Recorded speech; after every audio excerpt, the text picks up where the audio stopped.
Oh yeah, baby, it's that time again! Azure Striker Gunvolt is my favorite 2D action platformer series, and one of my favorite series in general for its score attack focus, stupid tight controls, lovable characters trapped in frustratingly bad stories, and, well, the action. So many enemies have interesting ways for you to take them down while not ruining the flow of fun levels, all ending with bosses that are either crazy enjoyable, crazy hard, or in the best case scenario, both. There are over 60 of them, with that count not even including the mini bosses, which is already impressive, but what's more is how solid they tend to be. I almost sat here and made a video ranking all of them, but let's not push your attention span further than what's already bound to be a long video, since a mere 10 slots isn't enough to properly showcase the multitude of fantastic fights. 20 slots though, ho ho ho, now we're talking. In all fairness, if there was ever a countdown to make regarding the Azure Striker Gunvolt franchise, this was the one, because Inti creates don't miss when it comes to the big baddies, as evident in the Mega Man Zero Quadrilogy, Blaster Master, Curse of the Moon, and of course the Azure Strikers collection of content, that of which I've experienced multiple times over, but it wasn't until creating this video that I made a serious effort to take down every possible boss fight. That includes those you'll come across naturally throughout the main campaign, their EX variations, post-game super bosses, any DLC encounters, and even the Shovel Knight amiibo battle, a boss I paid $27 to fight as a matter of fact, and it didn't even make the list. That's fun. I say all of this not just to brag, but also because I want you all to know that no stone was left unturned. Their standard and EX variations will play into their placement so long as the boss in question has one. However, if you fight the same character in a separate entry and their battle is substantially different, those will count as separate placements. For example, you fight Cogen in both Gunvolt 1 and 2, but the fights are different enough to where I'd count them as separate contenders for the list altogether. There's no rule limiting any one game from having too many bosses represented. I didn't feel like dealing with all of that, but be aware that any boss is eligible for the list, including final bosses. In other words, there be spoilers afoot. If you have any interest in playing these games, I'd recommend doing so before watching. They aren't particularly long, but you may wound up getting addicted. Don't worry, I won't be too mad if you never come back. Just be sure to leave a like on your way out. It's the least you could do. A call to action? You run out of things to talk about. Just get into it already. Yeah, you're right. I don't know why I'm stalling. No one's more excited for today's topic than me, so without any further ado and absolutely zero red guy in sight, these are the objective and no way opinionated top 20 Azure Striker Gunvolt bosses. Oversearch Azure Striker! Getting sleepy. Can you believe this?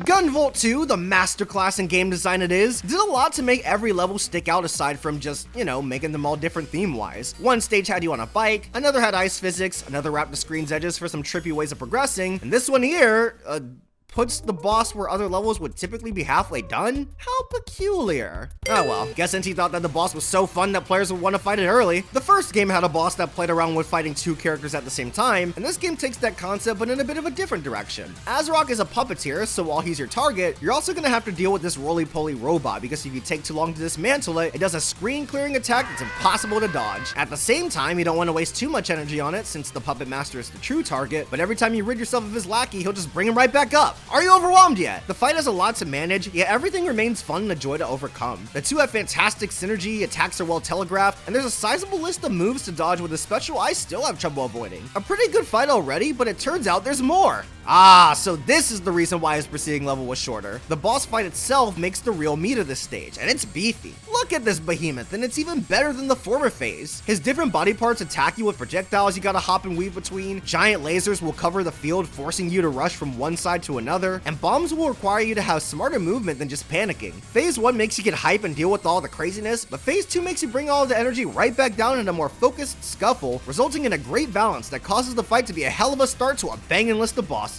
Not a particularly tough challenge, but a fun one all the same.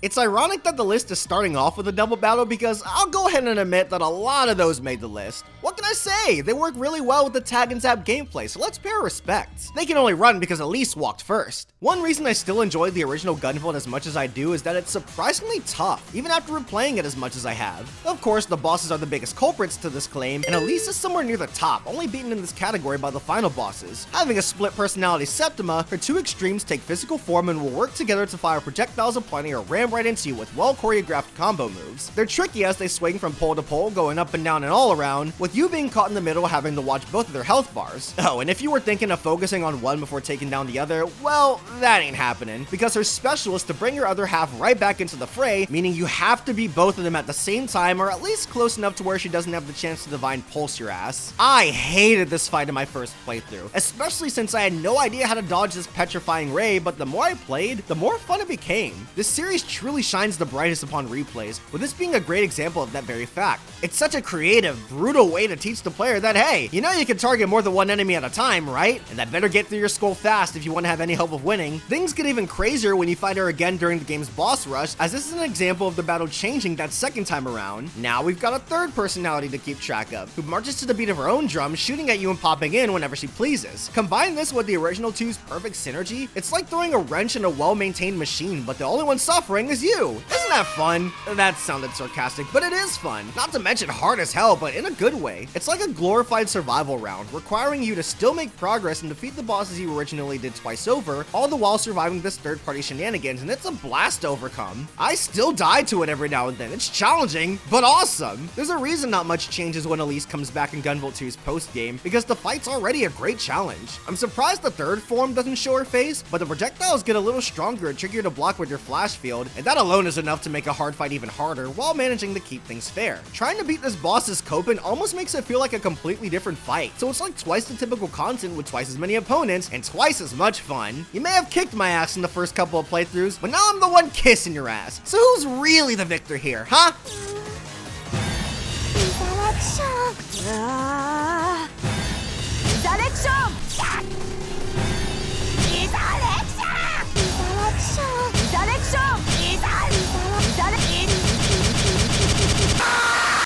Gunvolt 3 made a lot of interesting changes to what you'd typically expect out of the experience, with one of my favorites being the 2 tiers of bosses. The first all eventually join your cause and become this game's base companions, but the second all make up Zed's totally but never explicitly stated harem. There isn't much overlap between the two factions, which is fine, but I couldn't help wanting to see more direct interaction after how Serpentine's fight went down. Being an illusionist, she masks her arena with fog in order to catch you off guard every now and then by blending in and flying off screen before swooping back in, but it's all fairly simple to keep track of. What she does to compensate and by extension distract you is cast her illusions of the first tier's bosses, who become more and more plentiful as you continue to bring your health down. They all execute familiar attack patterns from their respective battles, and you'll want to get rid of them fast because Serpentine doesn't just wait around to strike you down. It's another fight where you're trying to keep track of and manage all of these elements the boss keeps bringing in, and if you're not careful, you're gonna get lost in the fog. This all comes to a head with her special, where she forms a magic circle and begins chanting while surrounded by her the shadow clones? I don't know, they're cool, let her do what she wants. But don't just sit there and let it happen. You have to take down at least a few of her clones in order to give yourself a safe spot to stay in, while the others cover the entire screen, followed by the caster herself adding the finishing touch. It's a pretty badass desperation move for sure, and seriously tough to avoid in hard mode, but so satisfying to do once you get it down. It's a hectic battle, but unlike previous entries I could also describe in this fashion, the chaos feels more controlled than ever, and as a result, that makes for a more satisfying match. It's also a great fight to showcase how far the player has come, as attack patterns that were once potential roadblocks now play a backseat to a new, tougher opponent who's also out for your head. It's a lot, and one of the few instances where it's tough to just switch over to GV and cheese the fight, since Serpentine doesn't like to show herself very often. That right there tends to be disastrous when looking at other bosses I refer to as peekaboo bosses, since most of your time is spent dodging rather than engaging in serious combat. Peekaboo! Peekaboo! I get it! But here, a balance is struck, and I spend more time actually making progress while also staying on the move a decent amount. Peekaboo! That's the bit, she just peekaboos one time. I can't always dish out the hurt, but I'm given ample opportunity to do just that, so things are able to remain enjoyable, meaning that while things could have been sloppy, everything turned out great, clear as day. It is done. Say what you will about X2, but its collection of bosses is one of the best in the series. A lot of them cracked my top 20, and for the first of those countdown busters, we have not Cogen. Actual Cogen was an interesting boss fight in the first game, changing his moveset based on which adepts you took down before meeting him at the midpoint, until finally having the complete set on his second and final encounter. While you fight him again in Gunvolt 2, the original concept is put on the wayside in favor of replicating his new moveset, since he's now a full-on playable character, which is great. Although a part of me did miss how he originally functioned, with that same part being excited to see that Ipsilon, a Cogen from another dimension, brought that classic idea back. You fight this guy a ton in X2, and every single time it's a joy. Wielding that iconic big-ass shield in all its glory, he starts by just charging at you over and over with the occasional mix-up and combo, but as you fight him later on in the game, he'll start to incorporate previous bosses' recognizable weapons and attacks. He even gets a fancy desperation move that's completely different on hard mode, both of which are pretty flashy and tough to dodge, and only one of them shares a name with the Tails art. The final battle with him is the best though. Not only are all the boss's moves brought together in a completely rounded out moveset, but his new desperation move incorporates all of the souls of the game's main baddies for a screen clearing attack that hurts almost as much as it is beautiful. The different enemy sprites all come in, the 6 wings, and the final rainbow wave that washes over. It's painful, but it looks gorgeous. Fun fact, this is one of the few instances where dodging an attack requires you to use EX weapons, as you're intended to use the previous boss's weaknesses in order to shatter their respective orbs. Another fun fact, this is the first boss on the list with an original battle theme. It's great, by the way, perfectly capturing this battle of equals since, you know, they're the same person. It was a solid start to the game, a menacing midway match, and an excellent endgame encounter all in one, while managing to stay fresh and keep me on my toes in hard mode thanks to a faster, harder hitting AI, along with some extensions to the original toolkit. I love seeing a progression in recurring enemies, and Ipsilon is one of the best from his first foray until the bitter end. Glad he got somewhat of a happy ending, but jeez dude, you sure made me work for it. You know, boss, I wonder, do machines like us have souls too? Good question. Gunvolt 3 does a lot right, but one baffling decision it made was having you refight the second tier of bosses in the final batch of stages. What was the point of this? I understand that they make up the organization you're taking down in the last hours, but can we not go the 0-2 route and give them alternate forms? This felt like padding. No, at least they line them up differently and affect the level design in interesting ways. Prado brought her fire and ice as hazards in the first of the Sunrise Palace trifecta, and Serpentine puts her illusion skills to the test once more by... Red guy! Walk out the door, you see someone that you know and they ask you how you are, you just have to say that you're fine when you're not really fine, but you just can't get into it because they never understand. No! No! I wish I had recorded my original reaction to running into freaking Joda and Red Guy from Gunvolt 1 right here in Gunvolt 3 because I screamed. I didn't see this coming at all, and even though they're just illusions whipped up by Serpentine, you're still fighting both of them, and contrary to what you may have been expecting, the fight is great as the two have modified movesets to work together and function properly in this newer game's engine. Just like before, Red Guy will be sliding in while throwing in exploding fireballs, those of which, thankfully, being a lot more telegraphed, but all the while Joda will be setting up his laser blasters to lock on and fire at will. Both of these used to be singular methods to take you down, but now you gotta be ready for both, and the whole fight is like this, working a lot better than you think. Even the final desperation move is a perfect combination of what each character's classic one was, just mixed a bit more to have a satisfying back and forth, and not be a stupid game of Toho. Red Guy still rains fire like nobody's business, but it's a lot more thought out and manageable than before, and that's even with Joda's lasers coming in to tighten the dodge window that much more. This is dumb, but this is dumb fun. And side note, I loved hearing these guys in fully dubbed English for the first time. It doesn't have any real impact on the boss itself, but it does lead to an aspect that did impact my enjoyment with this fight, the fan service. I know it's cheap and all of that, but I just love Gunvolt, man. Seeing these classic baddies brought back, as much as I hate one of them, put a big goofy smile on my face, and battling them recontextualized as Keating worked way better than it had any right to. Let's see these punks go down one last time. What do you say? Oh yeah, baby. Somehow even more satisfying the second time. Third time? Whatever. They did. Let's keep that double battle train going, huh? Vespa and Autochrome both make decent fights already, but one thing I noticed was that the game went out of its way to establish the two of them as siblings. Now, at the time, I thought that this was a bit of a stretch, but considering the handful of Mega Man Zero references throughout X2, I was holding out hope that we make the greatest reference of all, pair the two boss siblings together in the eventual boss rush to catch the player off guard. But in hindsight, come on, this had to happen, and boy am I glad it did. The two function just about the same as their prior fight that inspired it, primarily tagging each other in and out of combat with their solo abilities, and I've gotta say, it's a lot of fun having to shift strategies in order to compensate for the different fights. Vespa and Autochrome both function very differently, having their unique ways to confuse you with their tricky attack patterns, but the constant rules that you want to keep moving. Occasionally, they'll both even come out at the same time, flying in from both sides over and over, and you'll have to time your movements to weave between the two before getting back into the thick of things. It's so faithful to the 0-2 double battle, which is exactly what I was hoping for. Both battles on their own were good already, but this is just twice the of fun. Twice the health as well, yet I never felt fatigued, and before I could grow bored, they introduced a new desperation move that involves the two combining to form a giant mech?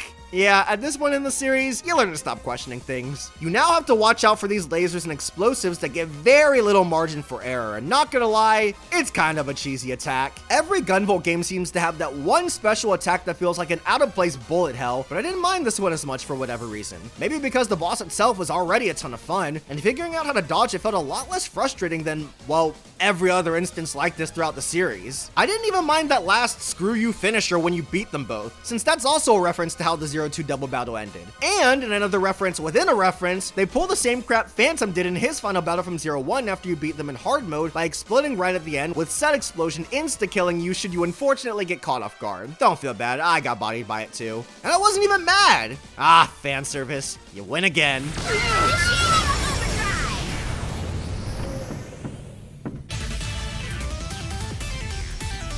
And we're right back with X2. Told you a lot of its bosses made the list. For as much as I disagree with the notion of it being a bad game, I won't dare try to argue that its approach to DLC was awful. $8 for a boss fight? I've been offered much more for much less many times over. And thankfully the series got its act together by offering additional bosses in Gunvolt 3 for free $99. But for as bad of a deal as this game's DLC bosses are, the most frustrating part is that with the exception of Corona, they're all really freaking good. It all starts with Kohaku Otori, who's not only the first of the batch, but also the first of them to make the list. Kind of funny how that works out, huh? This is a cameo battle from Cogen's Sword of Rewind, a 2D action game that released the same day as X2. Its main gimmick is that you die in one hit, so your health is how much energy you can afford to expend on rewinding the clock until you get everything right, which is a novel idea, and I like the boss as well as the elements it takes from its respective title. This is the first from a group of what I like to call playable character bosses, where your opponent moves and reacts as if another person were controlling them, which makes sense since the enemy in question is a playable character in some form. GV from Gunvolt 2 is a perfect example of this, using a lot of attacks and moving in ways you yourself could. And while I've only played Kogen's demo, Kohaku behaves in a lot of ways that already felt familiar, so I can only begin to imagine how faithful her kid is to the entirety of it in the main game. Even if it wasn't as much as I would have liked, just the way she moves and counters your potential attacks blurs the line between an AI and a human-controlled character, hence why so many PC bosses made this list at all. Yeah, spoilers, get used to seeing this boss trope today. A lot of her movement and attacks all have to do with that pesky sword of hers, which you can't knock right off of her in order to get some quick damage in, and you better take advantage of this option, because so long as she wields it, you can't kill her, as her desperation move literally rewinds the entire fight to the top of her third health bar, and she'll keep doing this unless you figure out a way to kill her when she isn't holding your iconic weapon. I didn't know this, and until I learned what to do, the fight was gonna go on forever, but beyond that, it's just genuinely challenging from the get-go, that of which is taken to the extreme when fighting her on hard mode. I spent a good chunk of time just trying to take her down because she moved and reacted so fast, and I relished in that difficulty because it felt like such a weighty, grounded war of attrition, and the unique battle theme made everything all the more intense. The price of admission may have been steep, but at least it resulted in a good time. Thank you. Thank you.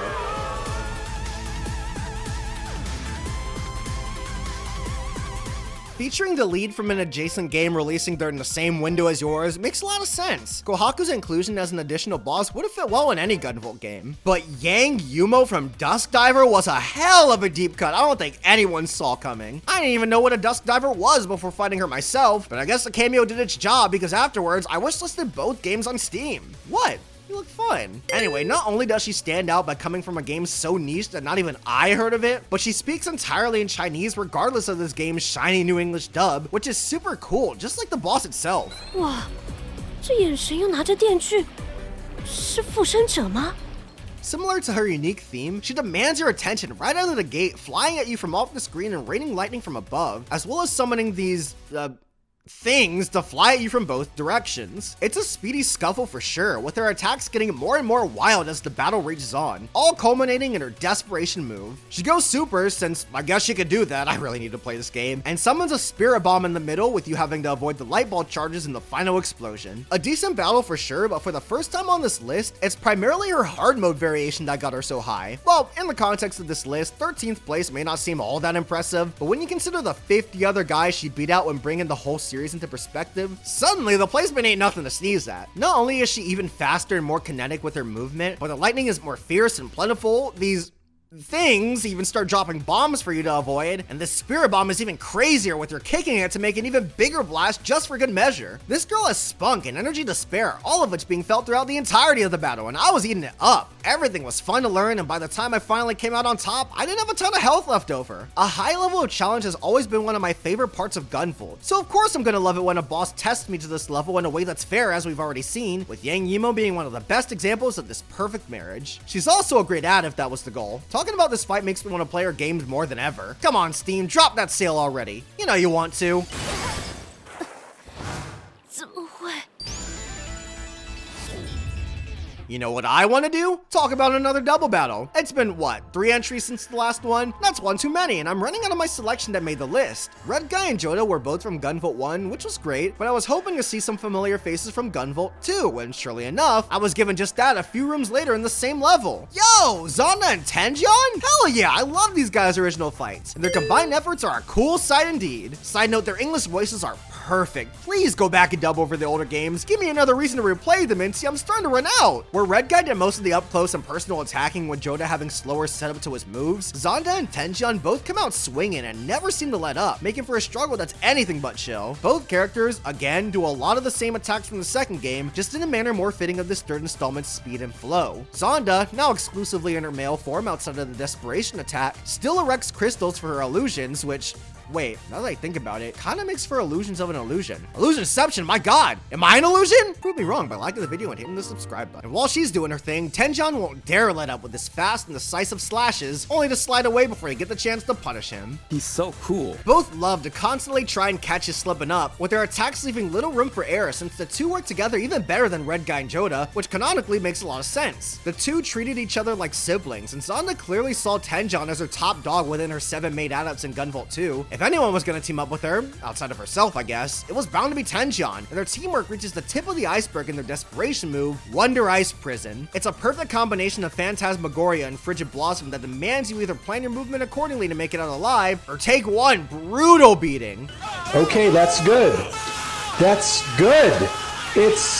It's enough slicing! Both of these adepts already made up some of my favorite fights on their own, and this combination takes them in a different, yet interesting direction that I found incredibly enjoyable. I always was a fan of the blue-pink color combination, if you couldn't tell. Which is why GV and Copen always made for an aesthetically pleasing rivalry. I loved coming to blows with them in the first game, but when it came to doing it all over again in Gunvolt 2, there was a clear upgrade. What? I may have said that I missed his gimmick in the first game, but I didn't say that it was any better than how he works in the sequel. The first time you run into him, it's nothing too special. In fact, he's actually classified as a mini-boss, which makes a lot of sense. No, it's when you fight him in an effort to reach the true ending that things get a lot more interesting. For starters, this is one of the few instances where there's a considerable amount of narrative weight in the fight, since GV just lost Joel for good, and Copen's sister, Mitiel, has been killed as well thanks to Zonda. Copen's reasonably pissed, and he's letting his anger out on GV, blinded by his hatred for adepts leading to the death of his last immediate family member. The dialogue between them is surprisingly sad, as GV's trying his best to get through to Copen, telling him that revenge isn't the answer, but it's pointless. This fight's gonna happen, and somebody's gonna lose, with Copen doing everything in his power to make sure that somebody isn't him. Moving around to try to shoot you with his laser gun and dash into you in order to take you down with homing shots, but while his strikes hurt, it's nothing you can't handle, right? Well, maybe you'll feel that way until he whips out the desperation move and uses the power of fan service, Guilt Sequence, using all the main bosses from the last game's most recognizable attacks one after the other, and it works surprisingly well. It catches me off guard every now and then, meaning that it remains a challenging task to dodge, but I'd still call it fair, and before you know it, you'll have beaten Copen for about 10 seconds. Mitiel then gets brought back to life by the power of both muses, and Copen gets brought back as well, charged up with the muse's power as the second game's main theme, Indigo Destiny, plays. You could have heard it before sung by either Joel or Lola separately, but this is the first and only time it plays as a full-on duet, and it's one of my favorite vocal themes in the series as a result of how well it works in this fight. Now, Copen has an unlimited supply of Pervasion, and the only way you're going to be able to tag him is by getting close enough to zap him within your flash field, or by using some of your special attacks to zap the energy bar down immediately. immediately. But be careful not to take too much careless damage yourself, because Cogen's decided to whip out his oh-so-memorable Greed Snatcher from the first game that'll temporarily deplete your EP gauge, leaving you wide open with no way to fire back. His movements also get a bit trickier, as he'll even try to fly to the top of the screen and slam back down right on top of you. Avoid all of this, and you'll be rewarded with one of the toughest desperation moves in the game, Doppler Destroyer, an enhanced version of his classic special. 4 illusions will appear in each corner of the screen, and you have to dodge each one of their tricky maneuvers before moving out of the way of Cogen's surprise strike, otherwise you'll take a considerable amount of damage that can very easily kill you if you aren't prepared. The first phase was a little easier than I would have liked, but this final match takes things to a level that's much more satisfying to overcome, with it even being expanded upon in the post-game score attack as a full-on super boss. This right here is the main reason as to why Cogen made the list, because the already challenging boot is that much more difficult, being faster, more aggressive, and since it's a score attack, you have no overpowered skills to rely on, no pervasion, or a high level to cushion the amount of damage Cogen can potentially give out. It's a no-holds-barred tussle, and one that feels so good to win every time I do, making for the perfect end to the perfect game.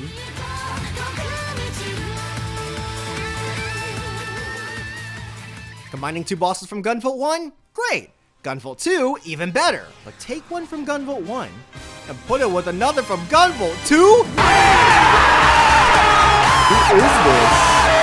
Tessael's a Chaos Gremlin and Merrick's a Trolling Sloth. That's a top tier duo right there. You're damn right it's my favorite double battle in the series. And recently, the dialogue's been fully dubbed in English, meaning that I can hear the two of them bicker as their personalities clash, all while playing the excellent fight at hand. Because they get along oh so well, there's a lot of overlap with their attacks as well as poor synergy, but that just makes things harder for you, yet somehow more enjoyable. Tessael's hacked into the mainframe of reality or whatever, so he teleports around and adjusts the size of the arena as he pleases while spawning in lasers and whatnot, while Merrick's just chilling, opening warp holes and either punching you from across the screen or shooting more beams of energy right at your face. You've got to do a lot of adapting while planning your movement to lure attacks in specific areas, allowing you to have room in just a few seconds to dodge whatever the next guy's doing. It's an absolute frenzy to say the least. Look at this attack. I have to think about my every move and lure Merrick's shots on one side so that I can tag one of the two in order to warp to the other, while also timing that warping strike to where I don't hit Tessael's constantly spinning lasers. All of these gears have to turn in a matter of seconds, by the way. Everything's happening so fast and will have to take place more than once. What a chaotic fight, man. And that desperation move, Lazy Noisy Fortress, top tier. It starts off like how you'd have to dodge Merrick's original lazy laser move, but then the whole arena turns into a mini level. I love it when bosses incorporate platforming challenges, and this is one of my favorite examples of that being done right. You have to work your way down to the bottom, all the while dodging the obstacle and attacks both characters can spawn in at will, and once you reach the floor, you're still not done, as you now have to harken back to Tessael's old desperation move to survive it, and as if that wasn't enough, Merrick then knocks Tessael through a wormhole and the poor guy's just flying all over the place. Okay, that part's pretty funny. These guys have no idea what teamwork means, and I'm here for it. The other double battles were a showcase of precision, synergy, and pairs covering each other's weaknesses, but these guys kind of do whatever they want, with the other occasionally getting caught in the crossfire. Ironically, this makes it the best of the bunch, but hey, whatever works, right? Love that we got this, as well as a few additional boss fights completely for free. They're all a bit obscure and specific to find, but the inclusions are more than welcome regardless. Speaking of which... for the third and final DLC boss, barring the epilogue, we have Asimov again? How many times do we have to teach you this lesson, old man? I'm sorry. As alluded to, you fought this guy and killed him earlier in the series, the end of the first game to be specific, and while I love that battle, this one completely outclasses it. A part of why that is since this is based on one of the potential realities you warp to in order to find it, he's based off of his X1 iteration, which is another boss I have a lot of affection towards. So with that in mind, he shares a lot of similar attacks from there, of course modified to be more reasonable for Keating's moveset, and because you can do the arc chain and reach opposite ends of the field at the speed of lightning, Asimov's attacks are able to be much faster than before and deadlier, since he brought back everyone's favorite weapon in the series, the Greed Snatcher. Is this the most broken piece of gear in the canon? It zaps GV and Keating of their most viable weapon just like that, with their only option upon taking a hit being to wait it out. The power scaling's in shambles, please nerf. For his desperation move, he uses Voltaic Chains, which I've always considered to be his attack. Yeah, GV can use it if you level him up a considerable amount, but let's be honest, this right here is where we all saw it for the first time. This is an interesting new spin on the familiar move, and oh, sorry, turns out he has 2 desperation moves. Upon bringing his health down to 0, he uses Septimal Surge Surge, which powers him up and gives him another full bar of health for you to take care of. Not to mention, he starts whipping out the other of the Azure Striker Septima's more powerful attacks. He's given the power to use both Astra Spear and Excalibur, as well as will take chains as if it were a normal attack. And all three of these come together in a third desperation move. Let me win, for crying out loud! Voltaic Rage is one of the most fun specials to dodge, forcing you to react to everything he's got being strung together in a crazy special attack. Take all of this, and I think you can believe me when I say it's one of the harder fights in the game. Oh hi, hard mode! Make him faster, hit harder, and be trickier with his movement, and you've got yourself a fight that not only tests me, but keeps me coming back for more. I love fighting this guy on higher difficulties. It was a struggle at first, but so much fun once you've got it all down. An excellent boss for sure that I'm gonna be honest, I once considered tying with the next fight. I don't know about you though, but I've always found ties to be really lame. This is a ranking video. So because of this attack right here being a little too frustrating for its own good, he gets the number 9 slot. Still, as the most recent fight at the time of writing this video, cracking the top 10 at all is no small feat. The DLC in Gunvolt 3 has seriously been some awesome stuff. Speaking of which...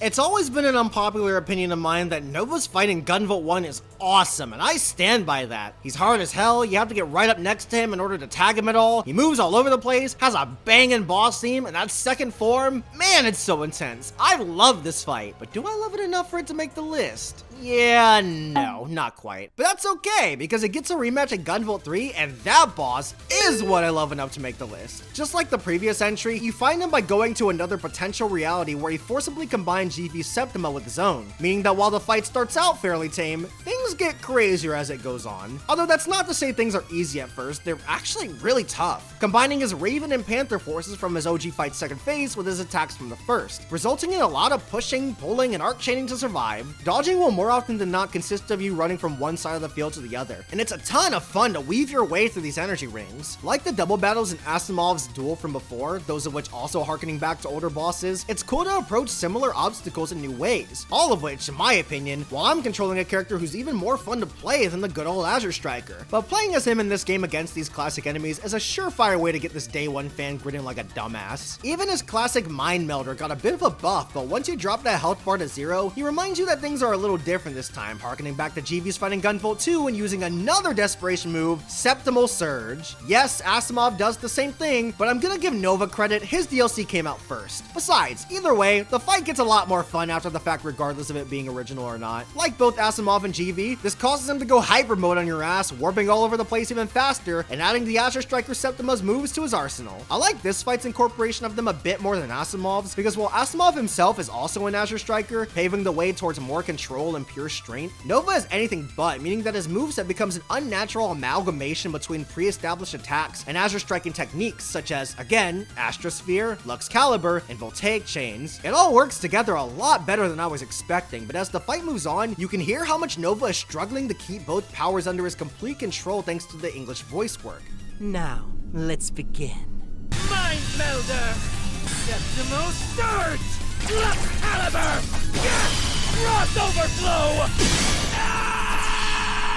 I'm so glad the series is dubbed in English now. I would have been down to rank this fight higher in all honesty, but some of these attacks in the more difficult mode are just a smidge too cheesy. Seriously, how in the world am I supposed to dodge this? Oh, what? You could have killed that thing? Everything else besides the chains is fun to dodge though, including his third desperation move, Cross Overflow. Man, why do so many of these attacks have such cool sounding names? Gunvolt is so cool, man. This attack right here puts it all into perspective. Nova's rematch in Gunvolt 3 is a creative mix of two bosses that were already really good into one that's even better. You take GV and Nova's original fights, give them both crack, mesh them together, and then give the combined result even more crack, but it's a high that never comes crashing down. 6 health bars, 3 desperation moves, and 2 Septimas merged together to create one ridiculous battle. Without a doubt my favorite of the post-release boss fights in Gunvolt 3. I adored this rematch. Alright, now we're back to the DLC that charges you. Good thing it ranks high, right? The past 2 cameo fights were cool and all, but I was beginning to wonder if there was ever going to be a character featured that I knew, you know? Especially since none of them were from Inti's own catalog. I played those games, why not pick someone from their own library?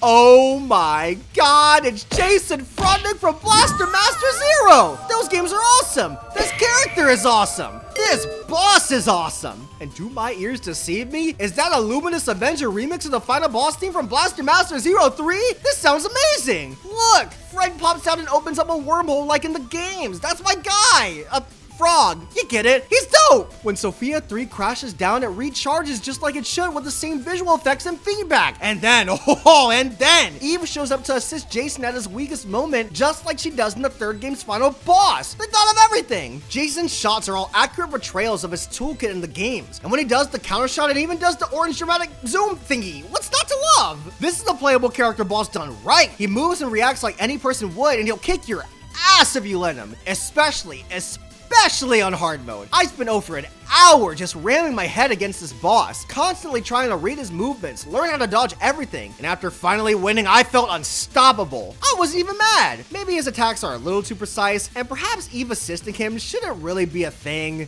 but guys, it's Jason Frudnick from Blaster Master 0. I'd argue that this is one of the series' hardest battles, but I'd also argue that it's one of the best. I'd then argue with you to play the Blaster Master 0 games because they're all fire. Play them, damn it, please! And Incy, if you want to go back and dub them in English after doing so with the older Gunvolt games, nobody's gonna stop you. I'm just saying. Oh, he's so cool. Wait, am I still recording? For Aeronautics fans, you all get, one boss to represent it in today's list. I'm sorry, but making this video kind of re-emphasized that it really is my least favorite in the series, despite my newfound love for the title. It has one of the weaker selections of bosses, one of the weakest casts, and the story is still lame. I don't care that it got good right at the last few levels, that's too little too late, but it did pave the way for a great boss, an okay one, and then finally one of the best. Asimov. He's back, baby! Yeah, I still like his X1 iteration more than the new one in Gunvolt 3, sue me! With a big part of the reason why being the narrative weight this fight holds. X1's story is what I found bad even for Gunvolt standards, but right before the battle you get one of the best plot twists in the series. It turns out that X1, the whole time, was taking place in an alternate timeline where the original game's bad ending was canon. That's awesome, and because of that, Asimov took over the world after usurping Sumeragi for his own villainous intentions. It's been decades since, and Cogen made himself into a cyborg in order to stay alive and fight back, so now it's just you and Asimov for the rematch of a lifetime. Remember, Asimov and Cogen both fought off screen in the original Gunvolt, with the Luminous Avenger taking the L back then.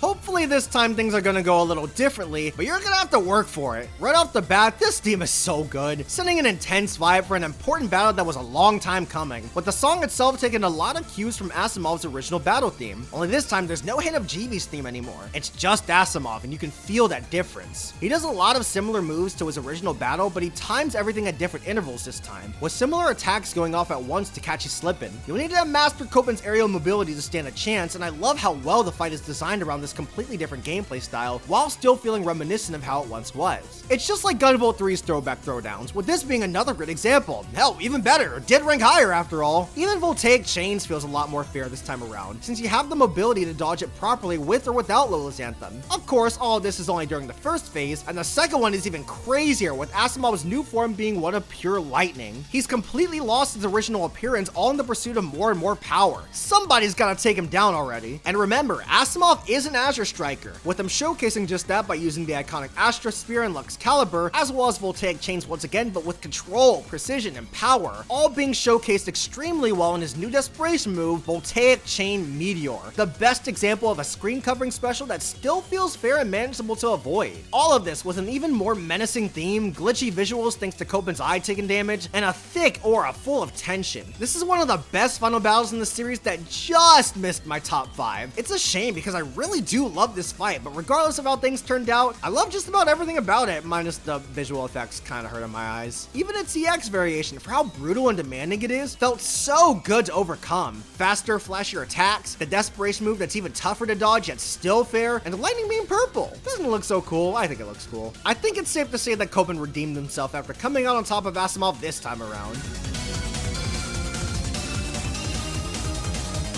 And just like that, we're down to the last of X2's DLC. For those who've been keeping track, you already know who it is, so let's all go ahead and get on the same page. You know how in Kingdom Hearts, the final super boss is a key player in whatever game's coming up next? Well, X2 takes a page from those games' journals, as the final DLC boss is the new protagonist in the once upcoming Gunvolt 3, Keating. For some ridiculous reason, Gunvolt 3's story decided to be stupid, so Copen's no longer a part of the main timeline, and these two never get to properly interact in that game. No, I'm not bitter. I'm pissed! Well, at least we got breadcrumbs here, and a banging boss fight to boot. It's one of the better PC fights, with this moveset even becoming so popular that it became an unlockable playstyle in Gunvolt 3. One that's as fun to play as it is to fight, as Keating will be moving around, hitting you with mix-ups, countering you if your attack are too slow, and throwing talismans before either hitting you with an arc chain or turning them into shadow clones that'll all come for you at once. Her attacks are really fun to avoid, striking the perfect balance between being fast and unpredictable while giving you ample time to react accordingly. Not to mention, thanks to her having that slightest bit of wind-up, everything feels weighty and has that extra crunchy impact. As for her special, her Divine Ruin Heresy wouldn't really work out since it's a glorified screen nuke, so let's come up with a new one. 88th right, Pale Mist. What, there are like 92 of these, surely another one isn't that much of a stretch. Here, she'll move around the field and you have to position yourself so as to not get caught in slashes, which are so sharp and efficient that even the background changes. It gives you both a bit more breathing room, but not much else changes. It does look pretty cool though. Truth be told, I thought this fight was a little too easy for my tastes, but I think I only felt this way because the fight feels balanced around Copen's melee combat, which is something I can only say for a handful of fights. When battling in this manner, the boss becomes a refreshing foray of twitchy reflexes, feeling more like a dance than any of the other PC battles, which I love.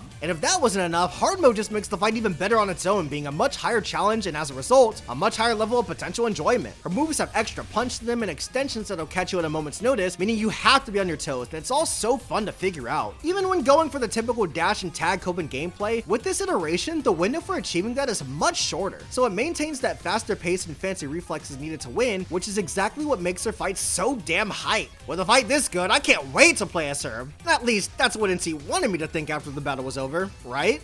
Well, mission accomplished. Although, as great as Keating's boss fight is, she's not my favorite out of X2's incredible lineup. What is? Well, let's just say that they saved the best for last. No, wait, Keating's DLC was technically released after this one, and that doesn't really work.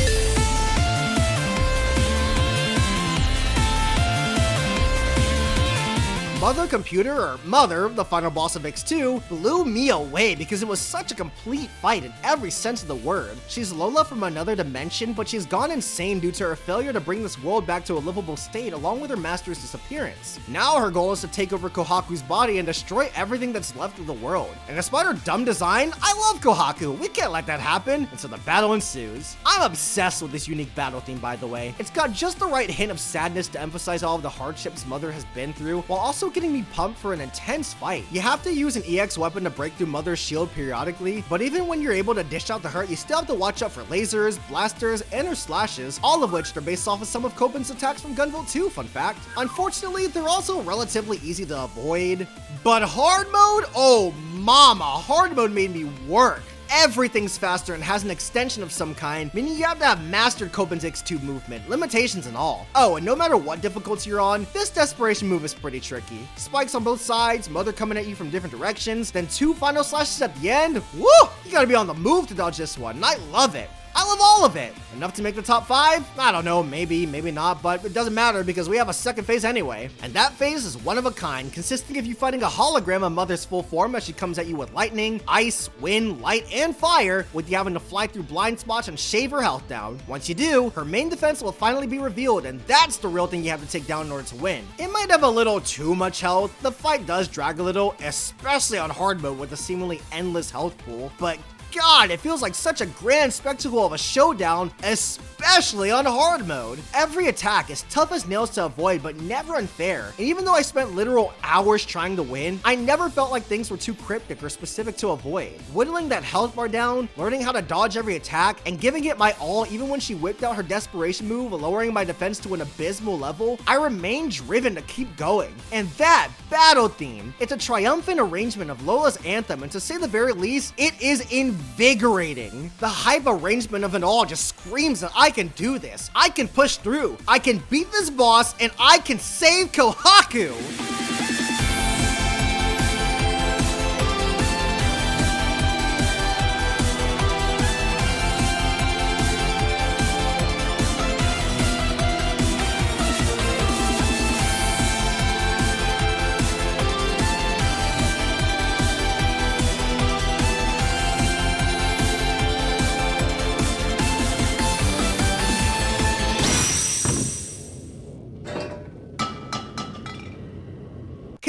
people think that this game is bad. To each their own, I suppose, but I think we can all agree that this boss ended things on a high note.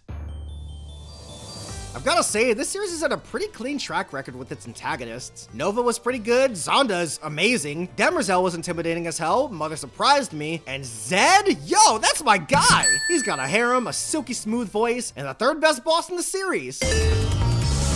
Like, dude, this fight right here, strong contender for the #1 spot. Something I can say about all of the top 3, and when you look at the fight, it's hard not to see why. You go up against him earlier on at the end of the mid stage, and it's already pretty good, but facing him at his full power makes a world of a difference. With his golden trillion Septima powered by the freaking sun, he zooms across the field, and you can't even hurt him until you land an arc chain. You also have to be fast when landing it, because if he teleports while you still have him tagged, he'll throw Keating's feathers right back at her, and unless you reload, you'll have a smaller pool to use going forward. And you're gonna need every tool you can get your hands on because he'll come soaring right at you, leaving flames behind, shoot firebirds at you, fly in an arc while shooting more firebirds at you, create fireballs that eventually turn into firebirds. Is this a fetish? All of these attacks emphasize mastery of Keating's unique movement options, with his other moves encouraging much of the same. Arc chaining has always been such a great movement tool, so to see a boss use it in such an effective manner was bound to be a recipe for success. Especially with how tight and fast-paced things are in hard mode, the fight's ridiculously intense and kicked my ass for what seemed like an endless amount. But I was always learning how to move between hits, when to safely attack, and finally seeing that health drop down felt so crap I forgot about the desperation move. More firebirds moving horizontally, flaming swords vertically, a bubble of energy around Zed, then boom, he destroys the world. Nah, just kidding, but with how much damage this explosion does to you, it might as well. This took me forever to learn, but for all the other bosses with way too obscure and meticulous ways to dodge them, this one teeters right on the edge of still being fair, and I kinda love it. It's not even that demanding of a reaction speed you need to avoid, but more in the style of a puzzle. How long do I wait here? Where should I position myself there? Time this last chain just right and hang in there, and yes! Finally Oh my god, there's more? The constant pushback from the boss, Zed seemingly pulling more and more tricks out of the hat, the music, the setting, and that last second revival just to try and screw you over one last time. This fight is so good. It's got it all. It's all a fuego. A great start to a climactic conclusion. A conclusion that just keeps getting better. The Mobius fight was fine or whatever, but poor GV can't catch a break and ends up getting possessed by the Primal Dragon baby thing, and now you have to take him down. Sucks for him, but good for us because this boss is incredible, and I didn't always feel that way. In an earlier version of this list, Homie wasn't even in the top 10, but after replaying this third game a few more times, I don't know what I was smoking. The boss got better and better the more I fought it. The start's kinda lame though. It's a glorified cutscene where Keating dies and gets revived by Jin, but it's worth it because this music!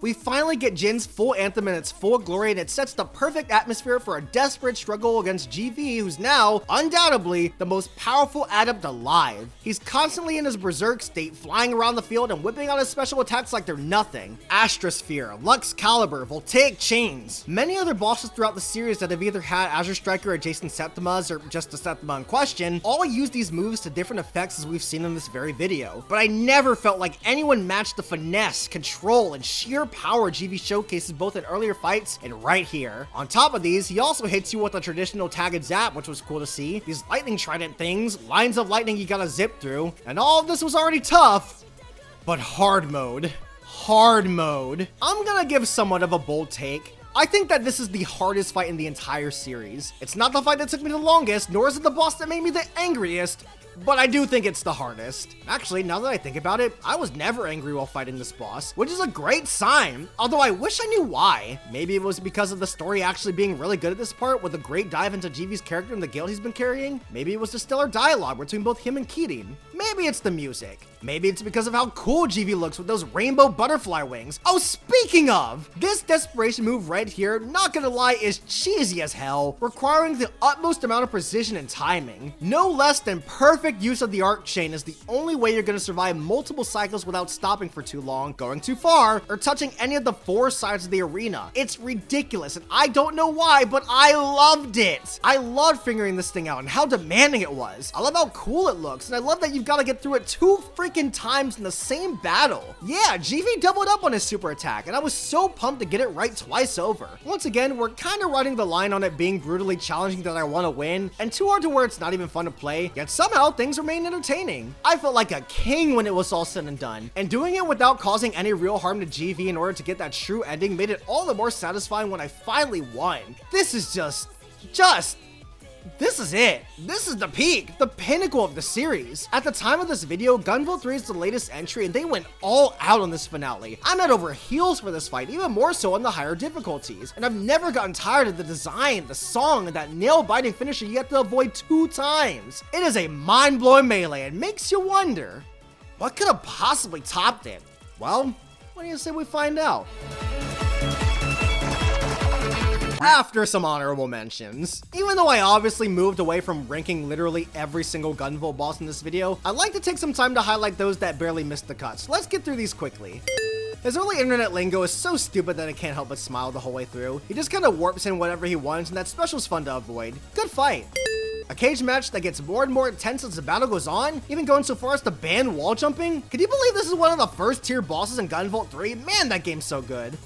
And the tier 2 fights are even better. Another dynamic battle where things start off simple, only for Grazy to get buff all of a sudden and become a sandbender. Like I said, you'll learn to stop questioning these things. He was better when paired up with Zonda, but on his own, he still pops off. Surprisingly more fun to play with the ice physics. And finding out that you can dodge his rematch's new desperation move, 7 slashes, was a pleasant surprise. A great ice type boss. But I like Hail just a little bit more. Not only does she incorporate more moves from the element in question, but even stops the flow of time to make things more hectic than ever. X2, man, that game has so many amazing bosses. But why just have ice when you can combine it with fire? Prado is a fast fencer who switches between the elements very effectively, making for a one-of-a-kind boss fight. I was honestly pretty bummed she didn't make the cut. This was one of the more creative fights in my eyes.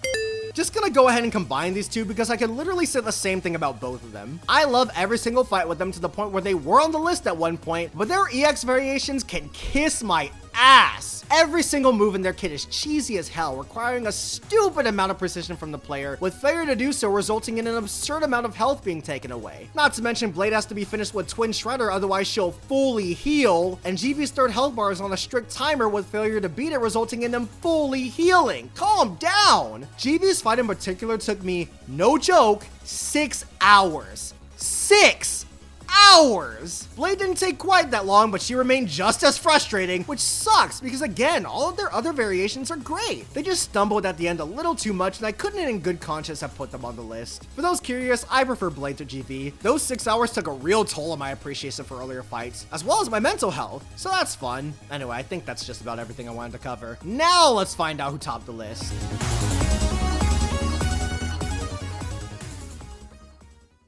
Gunvolt 2 fans, we win again.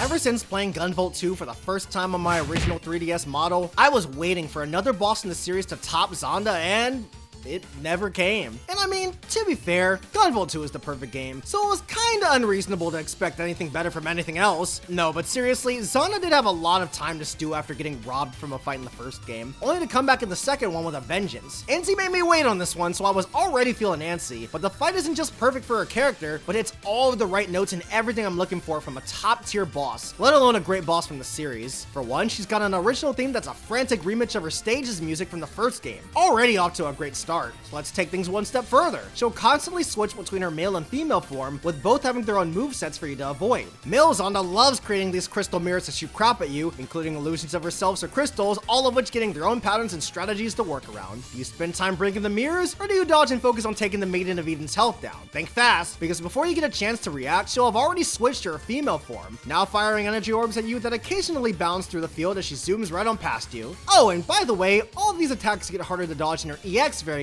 where both forms will be working together in order to make your life a living hell. As we've already established, she would work with Tenjon if she had to partner up with anyone but herself, but here, she just partners with herself. It's a great effect, clearly, and that special attack, phantasmagoria. This is a real word apparently, that's defined as a sequence of real or imaginary images like those seen in a dream. And I couldn't think of a better title to give a move like this. The screen flips and both forms are coming at you from different directions in different manners, only to then cover the screen with a comically large amount of projectiles and a rotating laser for good measure. You'd be surprised at how simple this is to dodge once you get it down, only for the EX fight to come in and shatter your dreams, completely changing the pattern, and still being hard even after you figured it out. You're telling me there's another phase after all of this? Now in her most powerful state, she'll send bigger attacks at you like throwing the Heart Holy Grail, Club Pillars, Spade Swords, and after that first health bar, she'll start arming herself with a Diamond Barrier. Love the card motif, by the way, extending to her even just throwing cards. Hey, sometimes you gotta hit them with the classics, they never see it coming. This fight is also just as good as the one preceding it, having a new theme to boot that's so foreboding and intimidating, with their final desperation move being the perfect cherry on top, Eden's Presence, harkening back to the Dr. Weil fight in 04. Whale, I never knew how to pronounce that. The spirits of her fallen seven will all come in one after the other to get you with their most iconic moves in a wonderfully strung combo that's so satisfying to avoid, which you better do because it hurts. Her other special that occurs in the 3DS and Steam version is cool too, basically being a glorified cutscene, which is nice and all, but this is where it's at, bringing us to the end of my favorite Gunvolt boss. It has it all, the story intensity to back it up, solely based on the fact that Zana has been built up for 2 games now, both phases having some of my favorite songs in the series, the attacks are challenging to avoid but never feel unfair, everything she does is a natural extension of her character, the fight is balanced around both characters exceptionally well, and once you finally win, it feels great. You feel great. You are great. This boss is great. Dare I say extraordinary. Yet at the same time,